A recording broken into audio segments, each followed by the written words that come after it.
dia, pessoal. Pessoal, eu nem queria estar gravando esse vídeo. Na verdade, eu queria, mas eu não estava tendo coragem para vir gravar esse vídeo. Mas eu resolvi, vou contar um pouco da minha história.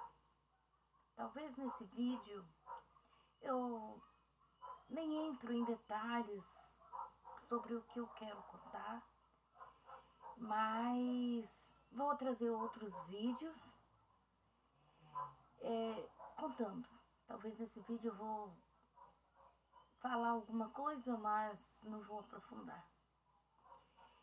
Eu evitei trazer esse vídeo porque com certeza alguém que me conhece vai entender o que eu vou estar falando, apesar de eu não citar nomes, mas as pessoas vão entender. Hoje em dia o ser humano só sabe julgar, o ser humano nunca estende a mão para você, para te apoiar. O ser humano estende a mão para você com facilidade para julgar uma história que ele ouviu, uma história que ele sabe pelo disse-me-disse, uma história que a pessoa não viveu aquela história, e sim ele ouviu. Porque muitas das vezes o que a gente vive, o que a gente mostra, aquilo que a gente apresenta parece drama, parece um exagero. Mas se tivesse que trocar de lugar, pudesse trocar de lugar, a gente conseguisse, ninguém queria trocar de lugar. Mas julgar, todo mundo quer ser o primeiro da fila, como se nunca errasse, como se nunca tivesse vivido uma história. Então eu resolvi trazer um pouco da minha história, bem resumido, porque se eu for contar do início até aqui, detalhe por detalhe, eu nunca chegaria até o aqui. Mas, resumidamente, vou trazer assim que eu tiver força para vir cá, comentar alguma coisa, falar alguma coisa, trazer um vídeo para vocês, que seja ele mais curto, que seja ele mais longo, eu vou trazer aqui. É o meio de eu desabafar, porque quando a gente sente algo, a gente quer expor. Apesar que hoje em dia a gente está tendo que expor nossos pensamentos, os nossos sentimentos, só para Deus. Mas, resumindo, e já entrando no assunto, eu quero dizer para vocês que hoje eu estou com 50 anos.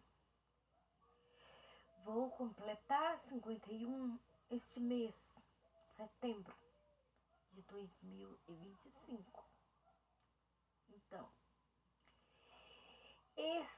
de toda a minha vida, esta data é uma data mais marcante. Teve outra também marcante, mas essa é uma das de todas que nunca será esquecida. Não é marcante por coisas boas, mas sim, para mim, não é drama, mas é bastante triste. Mas voltando lá no início, lá de quando eu era criança, desde quando eu me lembro da minha existência, foi só sofrimento. Então, eu nasci numa família muito simples, mas porém muito trabalhadora. Jamais posso negar isso. Meus pais moravam na roça quando eu nasci. Moravam no interior. Não quero citar nome, mas muita gente que me conhece vão saber. Eu me lembro que com 4 anos de idade, eu já ajudava em algumas coisas. No meu tempo, não existia nas casas de pessoas mais simples, não existia energia elétrica, não existia fogão a gás, geladeira, água dentro de casa, nem mesmo o banheiro dentro de casa. Teria que usar o mato. Como eu acabei de falar, não tinha água dentro de casa. Então me lembro que com 4 aninhos de idade, eu pegava um galãozinho de 2 litros e ia buscar água na biquinha de água, nos córregos, ou seja, uma biquinha longe, para minha mãe. 2 litros, um galãozinho de 2 litros. É um café, gente. Mas já era o início da responsabilidade. Também ajudava minha mãe olhando as crianças, porque minha mãe, eu digo assim que ela era como se fosse um homem. Minha mãe não gostava muito de mexer na casa. O negócio dela é ir pro mato, é roçar, é capinar, é plantar roça, buscar lenha e tudo mais da porta para fora. Dentro de casa ela fazia, enquanto a gente não conseguia fazer nada, ela fazia algumas coisas, ela fazia os afazeres da casa, porque teria que fazer, alguém teria que fazer isso, alguém só sobrava ela. Assim eu fui crescendo, ajudando na medida que eu podia. Com 6 anos de idade, minha mãe já saía para fazer o serviço lá fora, o serviço lá do mato, e já me deixava sozinha dentro de casa com o outro recém-nascido. E assim a vida foi levando a vida. E eles era muito agressivo, tanto meu pai como minha mãe. Meu pai batia muito na minha mãe, a gente criança assistindo aquilo. Eu lembro muitas vezes do meu pai correr atrás da minha mãe com foice, porque ele tinha uma arma de fogo, tinha uma garrucha, uma 22. Mas nesse dia, ele, por milagre de Deus, que eu creio que isso foi Deus dando o livramento, ele tinha ido mais cedo no vizinho e esqueceu lá essa garrucha. Aí à tarde ele teve uma briga muito feia com a minha mãe. Eu tinha um irmão com 6 meses de idade numa cama. Nessa época eu tinha 5 anos. E ele tirou um brigão com a minha mãe e foi pegar. Tinha um saco de pano pendurado na parede, perto do fogão a lenha. A arma de fogo ele guardava era ali. Aí ele correu lá, enfiou a mão e não. Ele viu que a garrucha não estava lá, que eu tinha esquecido. Nessa hora minha mãe correu. Ele foi atrás da porta, que guardava algumas ferramentas atrás da porta, e pegou a foice. A minha mãe correu por um lado para correr para a casa do vizinho e meu pai cercando por outro. Mas graças a Deus, minha mãe conseguiu chegar até o vizinho antes que meu pai conseguisse cercar ela. E nós ficou eu e meu irmão em casa. Nisso, a outra vizinha viu que havia essa confusão, correu lá e pegou nós, levou para casa dela. Nisto, meu pai não conseguiu fazer nada. Gente, eu estou resumindo, porque não conseguiu fazer nada com a minha mãe, porque a vizinha não deixou. A minha mãe, quando meu pai foi trabalhar, voltou em casa, pegou alguns pertences e deixou meu pai. Assim dizia ela que estava deixando meu pai. Foi para a casa de outro vizinho. Eu lembro que ela ficou lá 4 dias. E dentro desses 4 dias, meu pai apareceu lá. Eles conversaram. Não sei o que eles conversou, porque os vizinhos não deixou a gente chegar perto, até porque a gente criança, e era conversa de adulto. E como já tinha briga, então não sei. Eu só sei que a minha mãe voltou. Aí a briga parava por uns dias, depois voltava de novo. Assim foi indo, até que a gente mudou para uma fazenda. E meus pais me batiam muito, mas muito mesmo. Gente, eu era criança, por idade e por tamanho. Mas eu tinha que fazer as coisas de adulto. Só sei que com 8 anos de idade, além de eu cuidar de mais filhos que já existia, porque era um por ano, às vezes de 10 em 10 meses, minha mãe tinha filho. Minha mãe, ela teve muitos filhos, mas a grande parte morreu. Então, morreu pequeno. Nessa época, os que estavam vivos, eu tinha que cuidar. Eu tinha que cuidar da casa, eu tinha que cuidar de criança. Eu não podia deixar a criança chorar e também não podia deixar as obrigações sem fazer. Se eu não dava conta, era motivo para apanhar.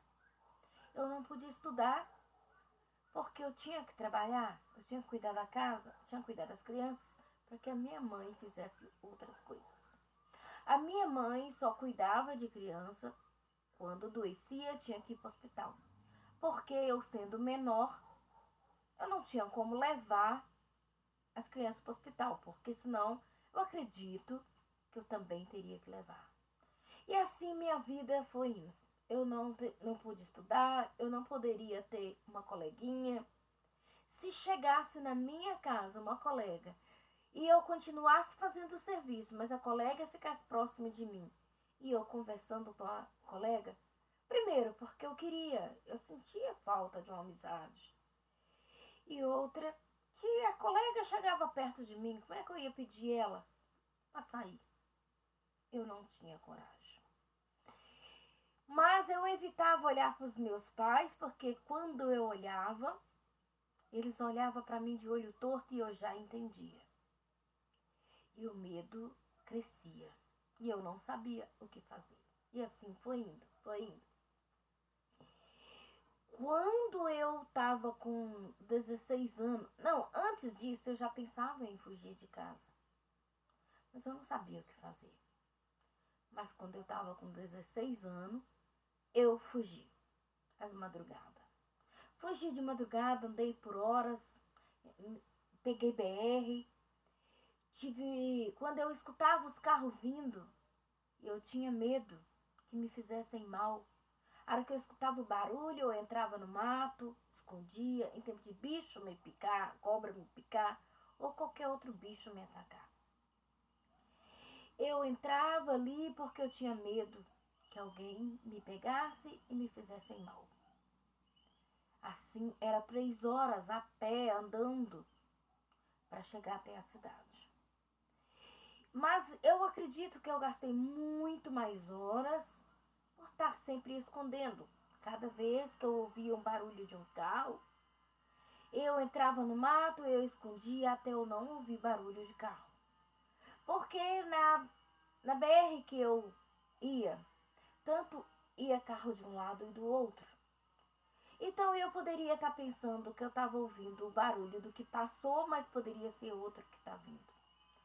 E assim até eu chegar à cidade, foi muitas horas, porque eu escondia muitas vezes.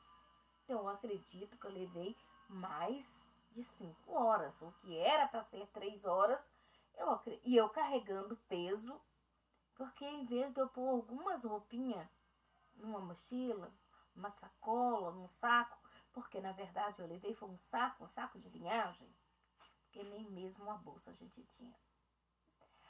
Eu, vendo eu levar poucas roupas, eu quis levar toda a minha roupa, nem nisso eu pensei de levar pouca, eu quis levar toda a minha roupa. Eu acredito que eu devo ter saído de casa umas 11 horas, meia-noite, talvez, porque meus pais levantavam muito de madrugada também. E porque tinha que tirar leite e 4 horas da manhã já estava no curral. Então eu tinha que sair muito cedo e eu não tinha relógio. E com esse tempo que a gente tinha que andar para chegar até a cidade, e eu escondendo, e eu acredito que eu gastei não 3 horas, mas muito mais. Eu não tenho noção de que hora que eu saí, mas eu acredito que eu devo ter saído que 11 horas, meia-noite, porque 5 horas da manhã eu estava na cidade. Gente, a minha prova para frente é muito longa e cada vez vem coisas mais pesadas. Aí eu saí 5 horas da manhã, eu estava na cidade. Mas Deus é tão maravilhoso que para as pessoas da cidade, ali eu era uma mendiga. Porque eu já estava muito suja de entrar pelos matos. Eu estava com um saco de roupa. E eu estava disposta a ser uma mendiga se ninguém me acolhesse. Mas primeiramente Deus me acolheu. Nunca passei uma noite dormindo na rua. Sim, já fiquei na rua, pedindo esmola. Mas nunca dormi uma noite na rua. E essa parte de eu ficar na rua pedindo esmola ainda não é nessa parte. Provavelmente ainda não vou contar nesse vídeo.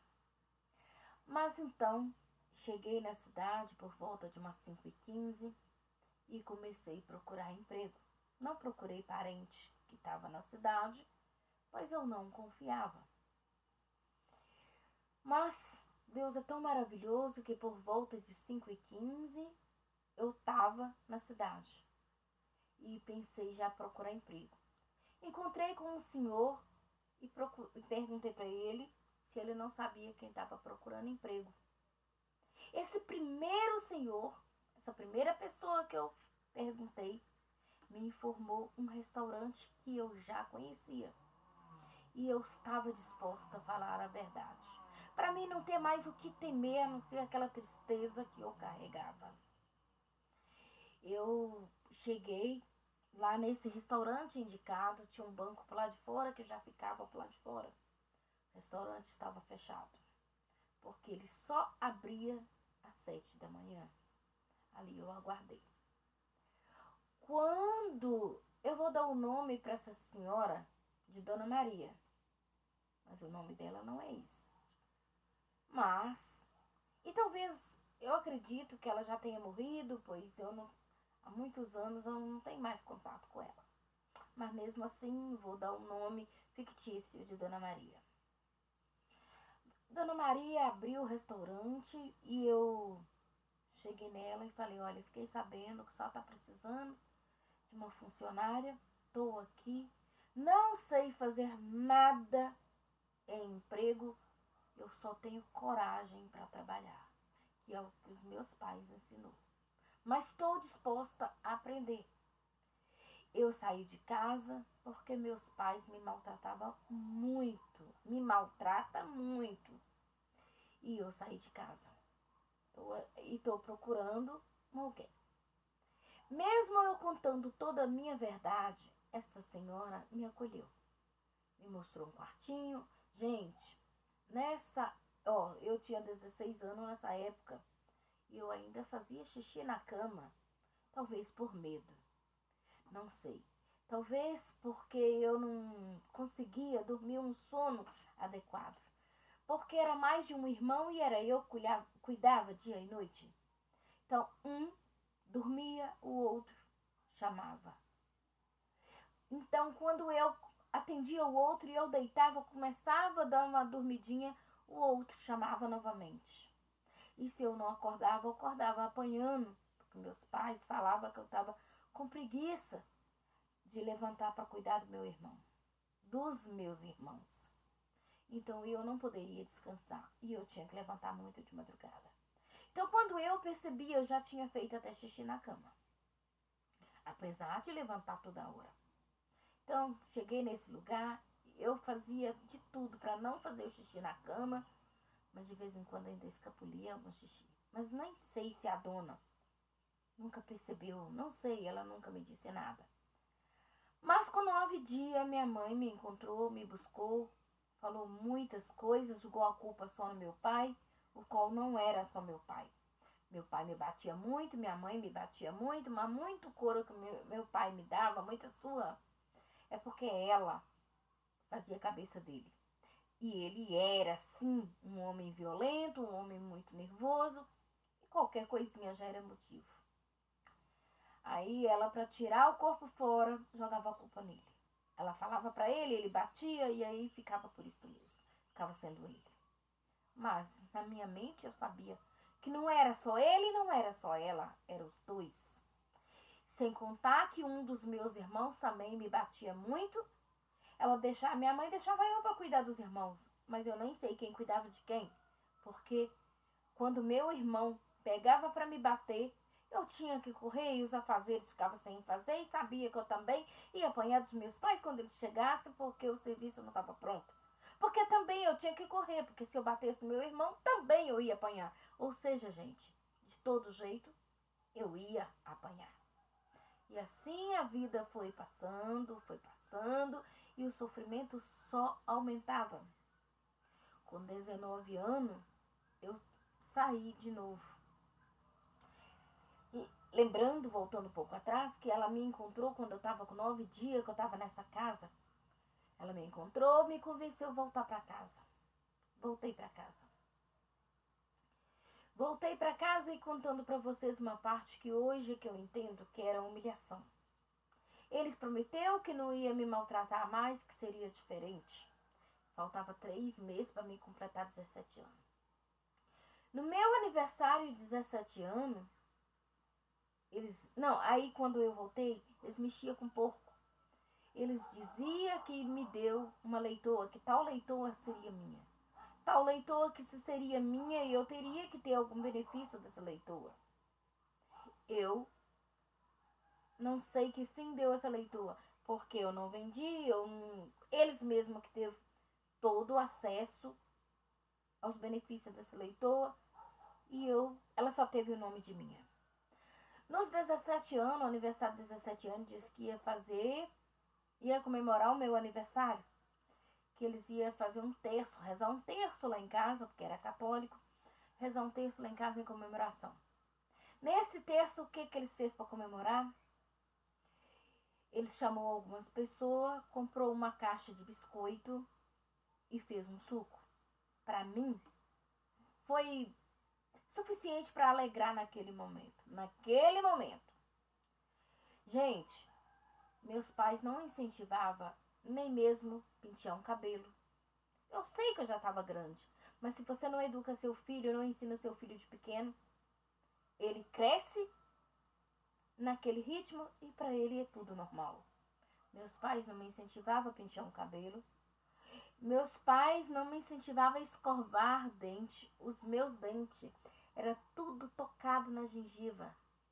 Eu não tinha dente. Era tudo preto, quebrado, fedia, doía. Eu sofria muito. Nesse aniversário, talvez por humilhação, mas nesse momento a pessoa não conseguiu me humilhar, porque eu, muito inocente, não percebi nada. O que a pessoa levou para mim? Uma calcinha vermelha, lembro como se fosse hoje, e uma escova de dente. Foi o meu presente que convidados me deu. Uma família, gente. Foi convidado uma família. E assim, mas de repente, tudo voltou como antes. Muita humilhação em palavras, couro, muitos maus tratos físicos, até que aos 19 anos eu não aguentei. Até que um dia antes dessa data, dos 19 anos, que eu saí de novo, eu lembro que a minha mãe estava preparando uma vazante para plantação de arroz, inhame, que é o cará, que muitos conhecem por inhame, muitos conhecem por cará. Talvez muitos entendem esse tipo de serviço que eu estou falando. Eu lembro que eu fui levar um copo de café nesse serviço para minha mãe e aquilo eu já estava esgotada de tanta tristeza e também fisicamente. Eu falei para minha mãe: mãe, vocês prometeram que não ia mais me maltratar, mas continua me maltratando. Eu já não aguento mais, eu vou sair de casa. Mas a senhora pode ficar tranquila, porque eu vou sair de casa com vocês dentro de casa, para que meus irmãos não fiquem sozinhos. Porque quando vocês levantar, vocês vão perceber que eu não estou, e aí vocês vão cuidar dos meninos. Então pode ficar tranquila. Quando a senhora sair de casa e largar meus irmãos comigo, só pode ter certeza que eu não vou deixar eles sozinhos. Eu vou sair, sim. Eu estou preparando vocês, mas vou sair com vocês dentro de casa. Quando vocês perceberem, eu já saí. E assim eu fiz. Só que eu escolhi não um bom dia. Eu preparei meu documento, preparei minha roupa. Mais uma vez, eu quis levar toda a minha roupa. Eu lembro que eu levantei de madrugada. Banheiro não existia, como eu disse. Mas nessa casa já tinha uma privadinha, uma casinha lá no fundo do quintal. Meu pai levantava 3 horas da manhã para tirar leite. E eu errei as horas, eu queria sair bem mais cedo. E eu tinha que levantar de 2h30, 3 horas também para fazer o café. E eu errei as horas, levantei por volta de 2 horas, porque eu queria levantar, era mais cedo. O meu pai não estava dormindo. Ele acordou e viu eu movimentando e falou assim comigo. Não sei se ele estava pensando já que eu ia sair de casa, não sei. E tinha várias, na roça a gente dizia estrada, né? Vou falar rua, mas é a mesma estrada. Tinha várias entradas, tinha uma, duas, três, 4. Então, e tudo próxima uma da outra. É uma entrada assim, outra assim, outra assim, outra assim. Então, naquele círculo que a gente estava, a partir da hora que eu entrasse em alguma, seria muita coincidência quem fosse me procurar entrar na que eu entrei. Mas aí, na hora que eu levantei, meu pai viu o movimento e falou assim pra mim, Silvana, onde que você lá vai? Eu falei, eu vou no quintal fazer minhas necessidades. Ok, ele ficou quieto, mas nisso eu já tinha colocado o saco de roupa no terreiro, lá de fora. Eu só tava fechando a porta pra mim sair e não pra mim ir no quintal. Que seria o quintal que a gente falava, era nas plantações, canavial, bananal, o que tivesse. Eu, neste momento, eu peguei meu saco de roupa e acelerei. E já estava formando um temporal. Já muito trovão. Talvez meu pai confortou nisso aí, que ele pensou que eu não ia sair nesse temporal. Eu não pensei nada. Eu não pensei que... Eu não sei, não passou nada pela minha cabeça que eu poderia até morrer pelos caminhos. E que ia chover, ia molhar todo. Eu não sei, eu não pensei em nada. Eu simplesmente fui. Tinha muito trovão, relâmpago, mas ainda não chovia. E era uma noite escura. Tava tão escuro que a gente só via na frente quando o relâmpago passava. Não tava dando para ver nada. Porque roça, sem energia, sem nada. Assim eu segui o caminho. Quando eu tava não muito longe, mas já não dava para o meu pai saber em qual rua eu tinha entrado, ou estrada, que vocês preferirem. Quando eu falar estrada, eu estou falando na mente de vocês aí, para quem conhece como rua, é rua. Eu peguei uma e tinha muito morro. Chegou numa determinada distância. Veio muita chuva, trovão, relâmpago, vento. Foi tão forte que Deus me deu um grande livramento, pois nesse dia quebrou árvore. Nesse dia matou criação. E Deus me deixou aqui. Estou viva. Minha história continua. Cada coisa que só Deus sabe. Mas, até que cheguei na casa de uma senhora. Gente, quando eu subi ao morro, eu subi pela misericórdia. Antes de eu chegar na casa dessa senhora, eu subi o morro, que tinha que subir o morro e tornar a descer.